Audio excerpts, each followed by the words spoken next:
Hello class 10 के प्यारे विद्यार्थियों, स्वागत करते हैं एक और नए वीडियो में। आज की इस वीडियो में हम देखने वाले जो कि आप लोगों से पहले ही बताया गया था, आप लोगों के लिए कराया जा रहा है योद्धा सीरीज, जो कि आप लोगों का मंथली टेस्ट होने वाला 3 और 4 अगस्त को, उसके लिए ठीक है। फिलहाल आज की इस वीडियो में 3 अगस्त के होने वाले विज्ञान के लिए काफ़ी जो मोस्ट इंपोर्टेंट क्वेश्चन देखने वाले कक्षा 10 के लिए, जो कि आपका मंथली टेस्ट 3 अगस्त को होने वाला है, ठीक है।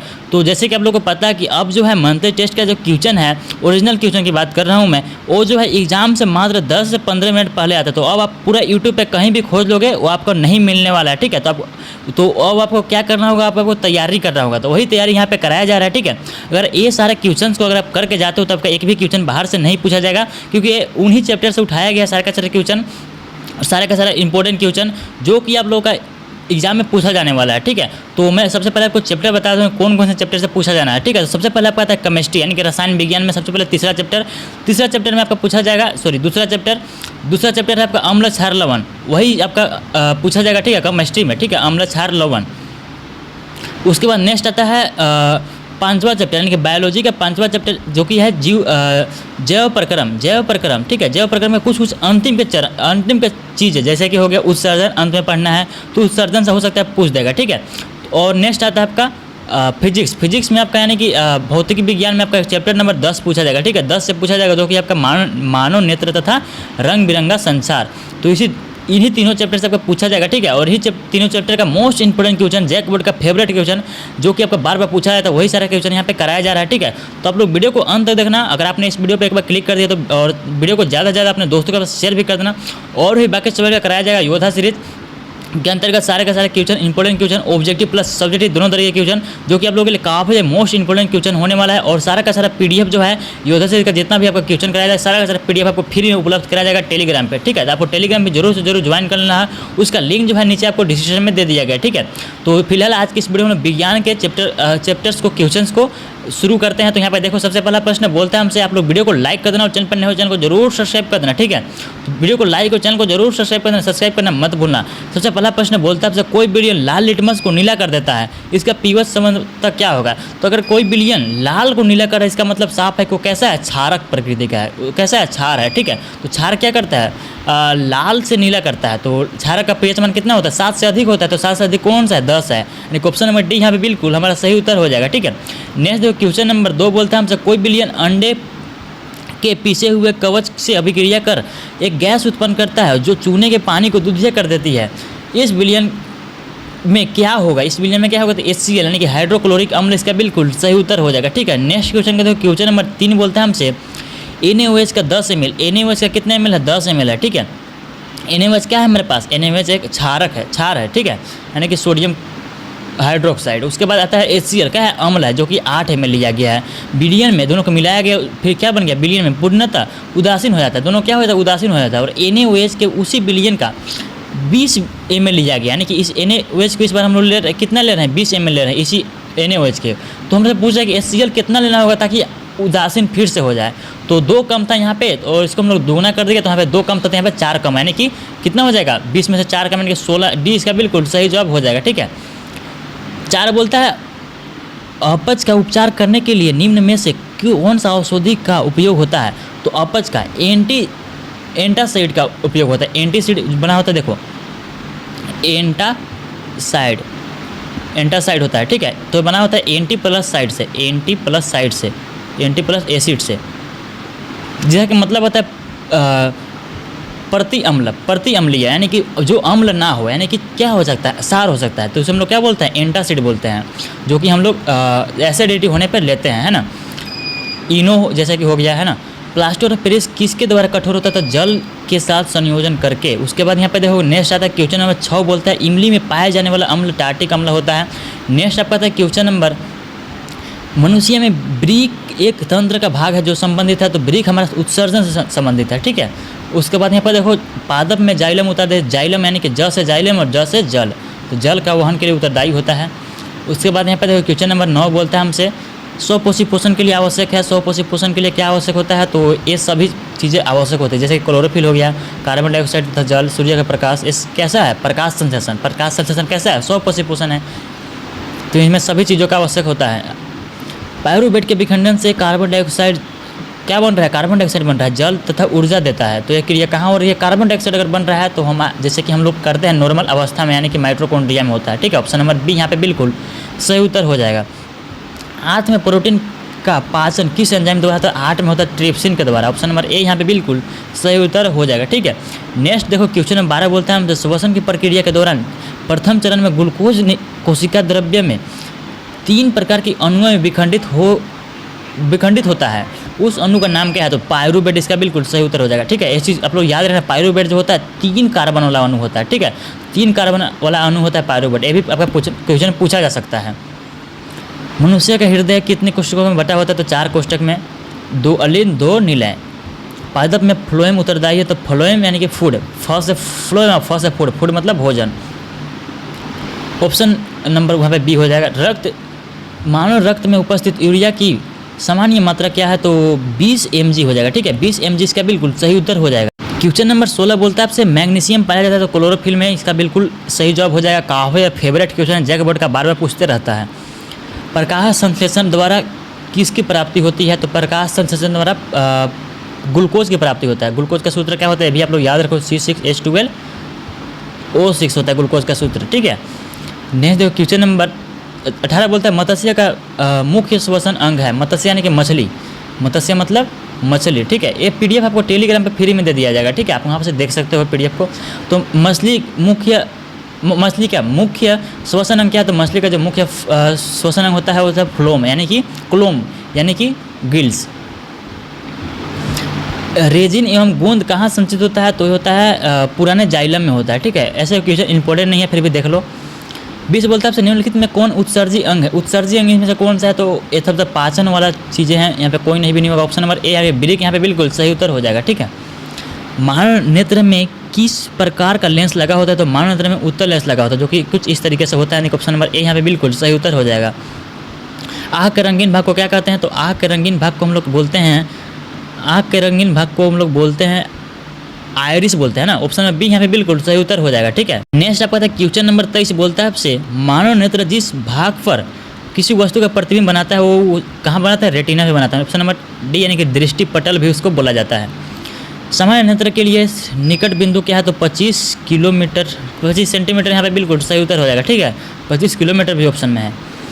नेत्र द्वारा किसी वस्तु का कैसा प्रतिबिंब बनता है, तो नेत्र द्वारा वास्तविक बनता है लेकिन उल्टा बनता है। ठीक है, यानी कि बायां वाला चीज़ दायां दिखाई देता है, दायां वाला चीज़ बायां। उल्टा मतलब यानी कि पैर ऊपर, वास्तविक में पैर ऊपर होता है और सर नीचे, ऐसा कुछ नहीं है। मानव नेत्र की सामान्य दृष्टि के लिए दूर बिंदु कितनी दूर पर होता है, तो अनंत तक लेकर चल जाओ। ठीक है, मानव नेत्र की सामान्य दृष्टि के लिए दूर बिंदु कितनी दूर तक होता है, तो अनंत इसका बिल्कुल सही उत्तर हो जाएगा। ठीक है, क्योंकि तारे जो आपको दिखते हों तो अनंत दूर पे ही है, क्योंकि बहुत ज़्यादा दूरी पे होती है, फिर भी वो हमें दिखाई देती है, तो इसका सही उत्तर क्या हो जाएगा, अनंत हो जाएगा। नेत्र में प्रवेश करने वाले प्रकाश की मात्रा को कौन नियंत्रित करता है, तो नियंत्रित करता है परितारिका। ऑप्शन नंबर सी यहाँ पे बिल्कुल सही जो उत्तर हो जाएगा। नेक्स्ट जो क्वेश्चन 28 बोलता है हमसे निकट दृष्टि दोष, निकट दृष्टि दोष में हम लोग अवतल का उपयोग करते हैं। ऑप्शन नंबर बी यहाँ पे बिल्कुल सही उत्तर हो जाएगा। ठीक है, निकट दृष्टि दोष को मायोपिया भी बुलाया जाता है। बोल रहे हैं हमसे कि को किस लेंस से दूर किया जाता है, तो अवतल लेंस से दूर किया जाता है निकट दृष्टि दोष को। दूर दृष्टि दोष में हम लोग किसका उपयोग करेंगे, उत्तल का उपयोग करेंगे। ठीक है, उत्तल का उपयोग करेंगे, उत्तल यहाँ पे बिल्कुल सही उत्तर हो जाएगा। जरा दृष्टि दोष में हम लोग बायफोकल लेंस का, यानी कि इसमें उत्तल और अवतल दोनों एक ही लेंस में होता लगा, उसको हम लोग यूज़ करते हैं जरा दृष्टि दोष में। उसके बाद यहाँ पे आता है तो बहुत कम पूछा जाता है, फिर भी आप लोग देख लो। दृष्टि वैषम्य जब आपको हो जाता है बेलनाकार लेंस का हम लोग प्रयोग करते हैं। इंद्रधनुष बनने का कारण क्या है, तो इंद्रधनुष वर्ण विक्षेपण, आप लोग सिर्फ याद रखो, इधर याद रखने का जरूरत नहीं है। ठीक है, पूर्ण आंतरिक परावर्तन के कारण भी बनता है। ठीक है, इंद्रधनुष।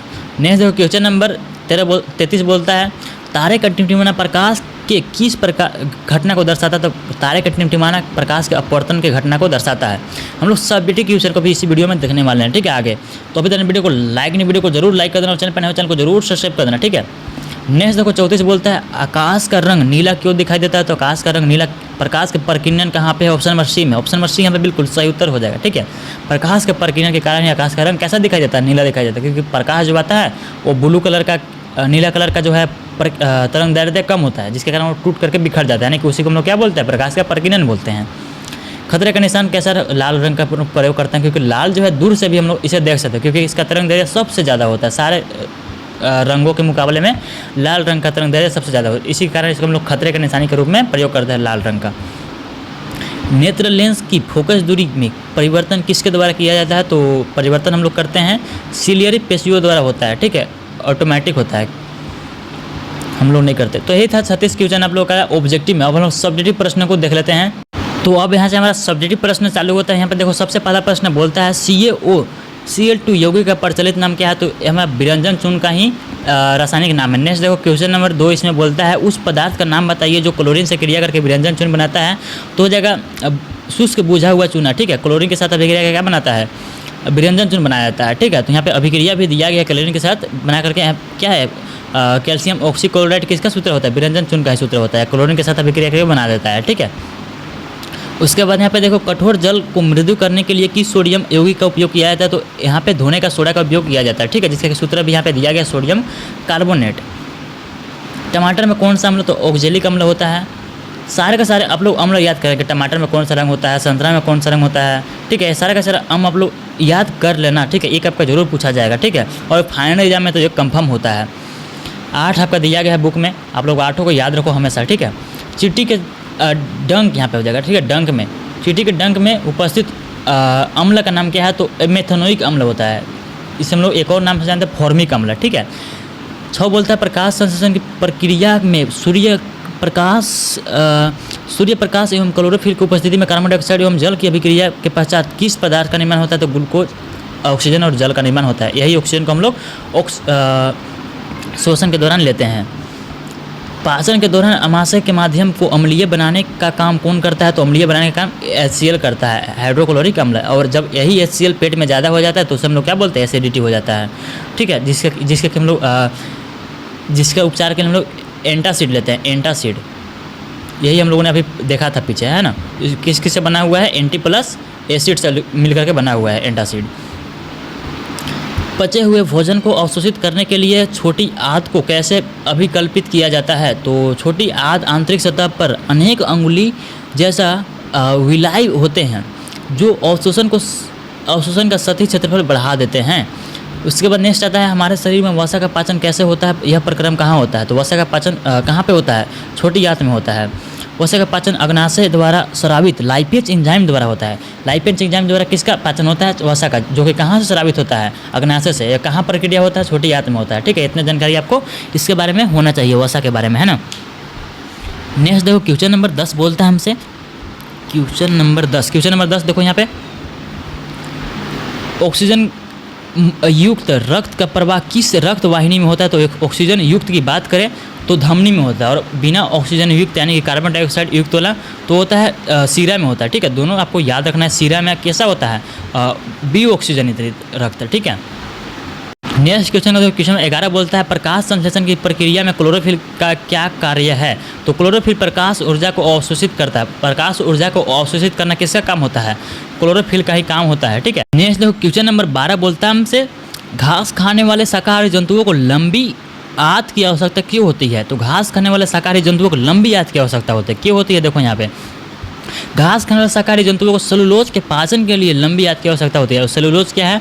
ये जो घास खाती है, घास में क्या होता है? सेलुलोज होता है, क्योंकि सेलुलोज से ही बना होता है कोशिका भित्ति। तो उसके पाचन के लिए हमें इसमें क्या होता है? शाकाहारी जंतुओं में लंबी आंत की आवश्यकता होती है, ठीक है, सेलुलोज के पाचन के लिए। कोशिकीय श्वसन द्वारा मुक्त ऊर्जा का क्या उपयोग है? ठीक है, कोशिकीय श्वसन द्वारा मुक्त ऊर्जा तत्काल ही एटीपी यानी कि एंडेनोसिस ट्राइफॉस्फेट होता है, ठीक है, नामक अणु के संश्लेषण में प्रयुक्त हो जाती है, जो कोशिका की अन्य क्रियाओं के लिए ईंधन की तरह उपयुक्त यानी कि प्रयुक्त होता है। नेक्स्ट आता है आश्रित जल विद्युत का चालन क्यों नहीं होता जबकि वर्षा जल होता है, ठीक है। तो आश्रित जल यानी कि शुद्ध जल जो है विद्युत का चालन नहीं करता है, शुद्ध जल होना चाहिए, ठीक है, लेकिन वर्षा का जल कर देता है। ऐसा क्यों? यहाँ पे देखो कारण लिखा गया है, आश्रित जल शुद्ध जल होता है, इसमें आयन नहीं बनते, विद्युत का चालन आयनों द्वारा होता है। वर्षा के जल में वायु में उपस्थित SO2 NO2 गैस मिलकर इसे अम्लीय बना देता है, जिसमें H+ आयन उत्पन्न होते हैं जो विद्युत का चालन करते हैं। ठीक है, एक इसका ऑक्साइड है, अधात्विक ऑक्साइड है, अधात्विक ऑक्साइड यानी कि अधातु का ऑक्साइड है। अधातु का ऑक्साइड कैसा होता है? अम्लीय होता है। और ये जब जल में मिल जाता है तो कैसा बनाया जाता है? जल को अम्लीय बनाया जाता है, जिसमें H+ आयन उपस्थित हो जाता है, क्योंकि अम्ल में क्या होता है? H+ आयन होता है, जिसके कारण ये क्या करता है? विद्युत का चालन करने लगता है। ठीक है, उसके बाद यहाँ पर देखो जल की अनुपस्थिति में अम्ल का व्यवहार अम्लीय क्यों नहीं होता है। ठीक है, जल की उपस्थिति में अम्ल का व्यवहार अम्लीय नहीं रह जाता। क्यों नहीं रह जाता है? यहाँ पे देखो, क्योंकि जल की उपस्थिति में अम्ल H+ आयन उत्पन्न नहीं कर पाते हैं। अम्लीय अभिलक्षण दर्शाने के लिए आयनों का बनना आवश्यक है, जो केवल जल की उपस्थिति में ही संभव है। ठीक है, यहाँ पे अनुपस्थिति बोला था ना, अनुपस्थिति में। ताज़े दूध का pH मान 6 होता है। दही बन जाने पर इसके pH मान में क्या परिवर्तन होगा? दही बनने की प्रक्रिया में लैक्टिक अम्ल का निर्माण होता है, जिसके कारण इसका pH मान 6 से कम हो जाता है, यानी कि 6 से कम यानी कि अम्लीय हो जाता है। उदासीनीकरण अभिक्रिया क्या है? इसके 2 उदाहरण देना है। तो अम्ल और क्षारक जब आपस में मिलते हैं तो क्या बनाते हैं? लवण तथा जल बनाते हैं, जिससे हम लोग क्या कहते हैं? उदासीनीकरण अभिक्रिया बोलते हैं। यहाँ पर 2 उदाहरण भी इसका दिया हुआ है। सोडियम हाइड्रोक्साइड और HCl यानी कि अम्ल मिलकर क्या बना रहा है? NaCl बना रहा है, यानी कि लवण बना रहा है, और साथ में जल बाहर निकाल रहा है। उसके बाद मैग्नीशियम हाइड्रोक्साइड और ये किसके साथ मिल रहा है? HCl के साथ मिल रहा है। तो क्या बना रहा है? मैग्नीशियम क्लोराइड बनाना है, जो कि ये कैसा है? क्या है? ये लवण है, और साथ में H2 यानी कि जल भी बाहर निकाल रहा है। यहाँ पे 2 उदाहरण भी दिया हुआ है। प्लास्टर ऑफ पेरिस की जल के साथ अभिक्रिया करके निम्नलिखित अभिक्रिया के लिए समीकरण लिखिए। प्लास्टर ऑफ पेरिस यानी कि CaSO4 हाफ H2O जल के साथ अभिक्रिया करके जिप्सम बनाता है, यानी कि यहाँ पे सिर्फ हाफ H2O था, यहाँ पे जिप्सम बनने के बाद 2 H2O हो जाता है, यानी कि 1.5 H2O इसमें जुड़ जाता है, यानी कि 1.5 H2O इसमें जुड़ जाता है, 3/2। सोडियम हाइड्रोकार्बोनेट के विलयन को गर्म करने पर क्या होगा? अभिक्रिया के लिए समीकरण लिखिए। तो सोडियम हाइड्रोकार्बोनेट यानी कि NaCO3 के विलयन को गर्म करने पर यह सोडियम कार्बोनेट जल तथा कार्बन डाइऑक्साइड की में विघटित हो जाता है। ठीक है, तो यहाँ पर अभिक्रिया भी लिखा गया है। आपके पास 2 बिलियन A तथा B, इसे आप लोग रीड कर लेने के बाद सारा का सारा PDF आपको फ्री में दे दिया जाएगा टेलीग्राम पे। H+ आयन की सांद्रता का विलयन की प्रकृति पर क्या प्रभाव पड़ता है, तब लोग इसे रीड करना। जो सबसे ज़्यादा इंपॉर्टेंट है वो मैं आपको समझा देता हूँ। ठीक है, क्या क्षारकीय विलयन में H+ आयन होते हैं? यदि हाँ तो क्षारकीय क्यों है? तो देखो इंपॉर्टेंट क्वेश्चन। हाँ, क्षारकीय विलयन में H+ आयन भी होते हैं, परंतु इसकी सांद्रता OH- आयन की सांद्रता में बहुत कम होती है। यानी कि क्षारक है तो ऑब्वियस सी बात है इसमें OH- तो होगा ही, लेकिन OH- की उपेक्ष H+ आयन की सांद्रता जो है क्या होती है? बहुत कम होता है। ठीक है, इसलिए क्या करते हैं? OH- आयनों की सांद्रता अधिक होने के कारण ये क्षारकीय होते हैं। अम्ल को तनिकरित करते समय यह क्यों अनुशंसित करते हैं कि अम्ल को जल में मिलाना चाहिए, न कि जल को अम्ल में? ऐसा क्यों करते हैं हम लोग? तो जल में अम्ल के घुलने की प्रक्रिया अत्यंत ऊष्माक्षेपी होती है, यानी कि ऊष्माक्षेपी यानी कि ऊर्जा बाहर निकल जाता है। ठीक है, ऊष्मा बाहर निकलने लगता है। सांद्र अम्ल में जल मिलाने पर उत्पन्न ऊष्मा के कारण मिश्रण उछल कर बाहर आ सकता है तथा दुर्घटना हो सकती है। अतः अम्ल को सदैव धीरे धीरे तथा लगातार हिलाते हुए जल में मिलाना चाहिए, ताकि H+ आयन आसानी से जल के साथ अभिक्रिया करके OH बनाते रहे, यानी कि H3O बनाते रहे। भोजन में पाचन में लार की क्या भूमिका है? तो लार की भूमिका हमें बताना है। तो जब हम भोजन मुंह में लेते हैं तब लार में मौजूद कौन सा एंजाइम मौजूद होता है? लार में यहाँ पे देखो एमाइलेज एंजाइम मौजूद होता है। ठीक है, भोजन के साथ मिलकर कुछ कार्बोहाइड्रेट का पाचन मुंह से ही प्रारंभ कर देता है। ठीक है, नेक्स्ट यहाँ पे देखो स्वपोषी पोषण के लिए आवश्यक परिस्थितियाँ कौन सी है तथा इसके उत्पाद क्या है? स्वपोषी पोषण के लिए आवश्यक परिस्थितियाँ हैं Surya Prakash, chlorophyll, carbon dioxide तथा जल की उपस्थिति। उत्पाद यहाँ पे क्या क्या बनता है? ग्लूकोज, ऑक्सीजन तथा जल बनता है। वायवीय तथा अवायवीय श्वसन में क्या अंतर है? आप लोग इसे रेट करना। गैसों का अधिकतम विनिमय के लिए एल्वियोली किस प्रकार अभिकल्पित है? आप लोग इसे भी रेट कर लेना एक बार। श्वसन के लिए ऑक्सीजन प्राप्त करने की दृष्टि से एक जलीय जीव की अपेक्षा स्थलीय जीव किस प्रकार लाभप्रद है? अमाशय में अम्ल की क्या भूमिका है? इंपॉर्टेंट क्वेश्चन यहाँ पर देखो।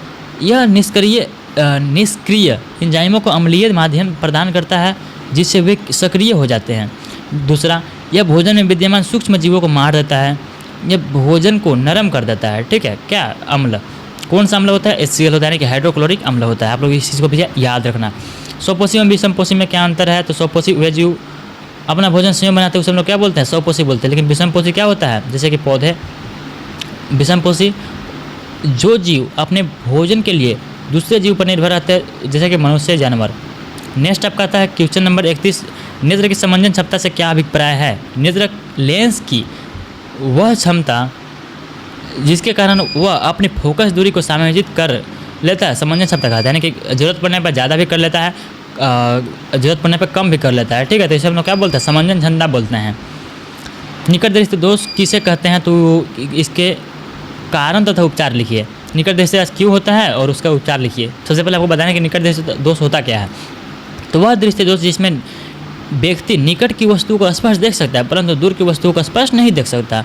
कारण इसका क्या है? नेत्र लेंस का अधिक मोटा होना। दो कारण होता है, हमेशा याद रखना। या फिर नेत्र गोलक का लंबा हो जाना। उपचार इसका क्या है? अवतल लेंस से हम लोग इसको दूर करते हैं। ऑब्जेक्टिव में भी आपका था क्वेश्चन। दीर्घदृष्टि दोष क्या है? तो सेम क्वेश्चन है, यहाँ पे दीर्घदृष्टि दोष के बारे में पूछा है, तो आप लोग इसे भी रीड करना। निकट दृष्टि दोष और दीर्घदृष्टि दोष में अंतर हमसे पूछ रहा है। ठीक है, यहाँ पे देखो निकट दृष्टि दोष क्या होता है? निकट की वस्तु स्पष्ट, दूर की वस्तु अस्पष्ट है, यानी कि अच्छे से नहीं दिखाई देना। नेत्र गोलक लंबा हो जाता है, इसमें फोकस दूरी कम हो जाता है, प्रतिबिंब रेटिना के सामने बनता है। उपचार क्या है? अवतल लेंस। दीर्घदृष्टि दोष में देखो दूर की वस्तु स्पष्ट दिखाई देता है लेकिन निकट दृष्टि अस्पष्ट दिखाई देता है। नेत्र गोलक का छोटा हो जाना, फोकस दूरी अधिक हो जाना, प्रतिबिंब रेटिना के पीछे बनना। उपचार क्या है आपका? उत्तल लेंस है उपचार इसका। कांच के प्रिज्म द्वारा श्वेत प्रकाश का वर्ण विक्षेपण को हमें बताना है। ठीक है, तो श्वेत प्रकाश प्रिज्म से होकर 7 रंगों जैसे कि बैगनी, जामुनी, नीला, हरा, पीला, नारंगी, लाल में भी विभक्त हो जाता है। ठीक है, तो इसी को हम लोग क्या बोलते हैं? वर्ण विक्षेपण बोलते हैं। नेक्स्ट आपका क्वेश्चन इसी पर आधारित हम लोग इसे देखते हैं। प्रकाश का वर्ण विक्षेपण से आप क्या समझते हैं? तो वर्ण विक्षेपण से हम लोग क्या समझते हैं? श्वेत प्रकाश का प्रिज्म में से अपवर्तन के उपरांत विभिन्न रंगों में विभक्त होने की घटना को प्रकाश का वर्ण विक्षेपण कहते हैं। लाल रंग का तरंग दैर्ध्य सबसे अधिक होता है, मैंने पहले ही बताया, अतः इसका विचलन सबसे कम होता है। बैगनी रंग का तरंग दैर्ध्य सबसे कम होता है, अतः इसका विचलन सबसे अधिक होता है। प्रिज्म से गुजरने पर VIBGYOR यानी कि बैगनी, जामुनी, नीला, हरा, पीला, नारंगी, लाल वर्ण क्रम दिखाई देता है। ठीक है, नेक्स्ट क्वेश्चन का देखो क्वेश्चन नंबर 37 बोलता है इंद्रधनुष क्या है? यह किस प्रकार बनता है? इंद्रधनुष वर्षा के पश्चात आकाश में जल के सूक्ष्म कणों में दिखाई देने वाला प्राकृतिक वर्ण क्रम यानी कि स्पेक्ट्रम है। यह प्रकाश के परिक्षेपण यानी कि वर्ण विक्षेपण का परिणाम है। यह वायुमंडल में उपस्थित वर्षा के सूक्ष्म बूंदों द्वारा प्रकाश के अपवर्तन, पुनः आंतरिक परावर्तन तथा वर्ण विक्षेपण के संयुक्त प्रभाव से बनता है। यहाँ पे आप लोग इसे पूर्ण आंतरिक परिवर्तन नहीं भी लिखोगे फिर भी आप लोग कोई दिक्कत नहीं है, क्योंकि आपको ये 12th में पढ़ना है, यहाँ नहीं 10th में नहीं। नेक्स्ट देखो 38 बोलता है तारे क्यों टिमटिमाते? मोस्ट इंपॉर्टेंट क्वेश्चन, जैकपॉट का फेवरेट क्वेश्चन। तारों की टिमटिमाहट उनके प्रकाश के वायुमंडलीय अपवर्तन के कारण होता है। वायु के विभिन्न परतों का घनत्व बदलते रहने के कारण तारों से आने वाली प्रकाश की इन परतों से अपवर्तित होकर कभी कम और कभी अधिक विचलित होते हैं, जिससे आँखों में प्रकाश कभी कम तो कभी अधिक पहुँचता है, जिससे तारे टिमटिमाते हुए दिखाई देते हैं। क्वेश्चन नंबर 39 को देखो, ग्रह तारों की अपेक्षा पृथ्वी के बहुत निकट होते हैं, अतः उन्हें विस्तृत स्रोत यानी कि एक्सटेंडेड सोर्स माना जाता है। ग्रह को अपने बिंदु आकार के प्रकाश तारों के संग्रह मान लिए तो सभी स्रोतों से हमारे नेत्रों में प्रवेश करने वाले प्रकाश की मात्रा में कुल परिवर्तन का औसत मान शून्य होता है। इसी कारण ग्रह नहीं टिमटिमाते हैं। बस 5 के प्रश्न और बचा हुआ है हमारा। स्वच्छ आकाश का रंग नीला क्यों होता है? ये भी मोस्ट इंपोर्टेंट क्वेश्चन, आप लोग इसे भी रीड कर लेना। किसी अंतरिक्ष यात्री को आकाश नीले की अपेक्षा काला क्यों प्रतीत होता है? तो अंतरिक्ष में जो लोग जाते हैं उन्हें आकाश नीला नहीं दिखाया जाता, उन्हें काला दिखाई देता है। अंतरिक्ष में वायुमंडल या अन्य सूक्ष्म कण नहीं होते हैं, अतः सूर्य से आने वाले प्रकाश किरणों का परिकीर्णन नहीं हो पाता है। इसी कारण अंतरिक्ष यात्री को आकाश कैसे दिखाई देता है? नीले की अपेक्षा काला दिखाई देता है। खतरे का संकेत लाल ही क्यों होता है? तो लाल का तरंग दैर्ध्य सबसे अधिक होता है, इसके कारण इसका कैसा होता है, खतरे का संकेत के रूप में हम लोग इसका उपयोग करते हैं। तो इसी चीज़ को यहाँ पर लिखा गया, आप लोग इसे रीड कर लेना। सूर्योदय के समय रक्तताप क्यों प्रतीत होता है, यानी कि सूर्योदय यानी कि जब सूर्य जब निकलता है उस समय सूर्य कैसा दिखाई देता है, लाल दिखाई देता है, पूरा लाल। ऐसा क्यों होता है, यहाँ पे इसका कारण बताया गया है, क्योंकि उस समय क्या होता है, सूर्य क्या होता है, सीधे खड़ा होता है, सीधे होता है पृथ्वी का, जिसके कारण लाल रंग का बिना प्रकीर्णन हुए आराम से हमारे आंखों तक पहुँचता है सिर्फ लाल रंग। टिन लेयर प्रभाव किसे कहते हैं, तो ये था आप लोग का काफ़ी मोस्ट इंपोर्टेंट क्वेश्चन कक्षा 10 का जो विज्ञान का होने वाला मंथली टेस्ट, ठीक है। आई होप कि आप सब वीडियो पसंद है, वीडियो को लाइक कर देना और चैनल पर नए हो चैनल को जरूर सब्सक्राइब करना। योद्धा सीरीज का सारा वीडियो लाया जाएगा, सारा सब्जेक्ट का, तो आप लोग सारा सब्जेक्ट का आप लोग देख करके जाना। एक भी क्वेश्चन का बाहर से नहीं पूछा जाएगा। तो मिलते किसी नेक्स्ट वीडियो में, तब तक के लिए बाय बाय। जल्दी इसलिए कराएगा क्योंकि क्वेश्चन जो है ज़्यादा था।